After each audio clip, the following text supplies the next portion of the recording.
ফের ট্রেন দুর্ঘটনা। গত 2 মাসে তিনবার দুর্ঘটনার কবলে পড়লেন যাত্রীরা, আর বারবার দুর্ঘটনায় রেলের নিরাপত্তা নিয়ে বড়সড় প্রশ্ন।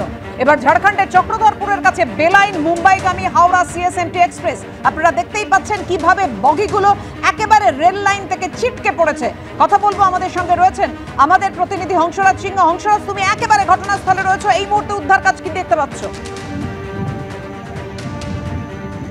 দেখো পাপিয়া, উদ্ধার কাজ শুরু হয়েছে এখানে। রেল কর্তৃপক্ষ যখন রেল এবং ইন্ডিয়া আরএফ এবং বিভিন্ন সংস্থা তারা উদ্ধার কাজে হাত লাগিয়ে, তবে সব থেকে আগে একটা জিনিস আমি বোঝাবার চেষ্টা করবো। আজ ভোর রাতে যখন এই মালগাড়িটি চকরধরপুর থেকে টাটার দিকে যাচ্ছিল, সেই সময় এই মালগাড়ির 4টি কামরা লাইনচ্যুত হয়। এই লাইনচ্যুত হওয়ার পরে একটি কামরা কিন্তু এই মালগাড়ি একটি বগি চলে আসে মেন লাইনের উপরে। সেই সময় মেন লাইনে টাটার দিক দিয়ে চকরধরপুর আসছিল এই তোমার হাওড়া মুম্বাই এক্সপ্রেস। সেই সময় হাওড়া মুম্বাই এক্সপ্রেস গতিবেগ ছিল হয়তো 110 থেকে 115 গতিবেগ ছিল। সেই গতিবেগে এসে প্রথমে সেই এই মালগাড়ির কামরাকে জোরে ধাক্কা মারার পরেই কিন্তু এই গাড়ির 18টি বগে লাইনচ্যুত হয়ে যায়। এবং এখনো দেখতে পাচ্ছি এই বড় দুর্ঘটনা কিন্তু অনেকটা, এখনো যে রেল সূত্রে খবর 2 জন মারা গেছে, 20 জন আহত, তাদের চিকিৎসা চলছে তোমার চক্রধরপুর ডিভিশনাল হসপিটালে। কিন্তু অনেকটা সেফ কেন হয়েছে এটাও বুঝিয়ে দিই।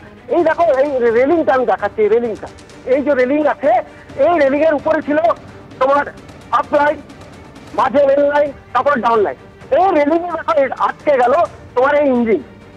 যদি এই 3 নম্বর যে মেন লাইন ছিল সেটা যদি সমান্তর থাকতো, তাহলে দুর্ঘটনাটা কিন্তু আরো বড় হতে পারতো বলেই আর একদম এরকমই কিন্তু যারা বিশেষজ্ঞ আছে তারা কিন্তু জানাচ্ছেন। এবং আমরা দেখতে পাচ্ছি এই রেল লাইন দুমড়ে উঠে, ইঞ্জিন যখন মেছে তোমার ইলেকট্রিক রয়েছে যে রয়েছে, পাইপ রয়েছে, সেটাও দেখো দুমড়ে উঠে একদম ইঞ্জিনের ভিতরে ঢুকে গেছে।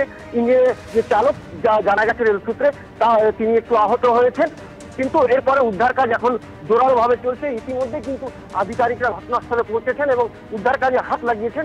তবে কি কারণে এই দুর্ঘটনা হলো তারও বিস্তারিত তদন্ত শুরু করছে রেল কর্তৃপক্ষ। এবং এই মুহূর্তে যে আমরা দেখতে পাচ্ছি, এই সমস্ত যে টাটা থেকে চকরধরপুর বা তোমার বিভিন্ন জায়গা রাউরকেলা যাওয়ার সমস্ত কিন্তু ট্রেন লাইন বন্ধ হয়ে গেছে। যে কারণ একটাই, কি যে মেন লাইন সেটাও বন্ধ, ডাউন লাইন বন্ধ, এবং যে আপ লাইন ছিল সেখানে এই এক্সপ্রেসের কয়েকটি কামরা পড়ে যায়। ফলে 3টি লাইনই কিন্তু এই মুহূর্তে বন্ধ রয়েছে।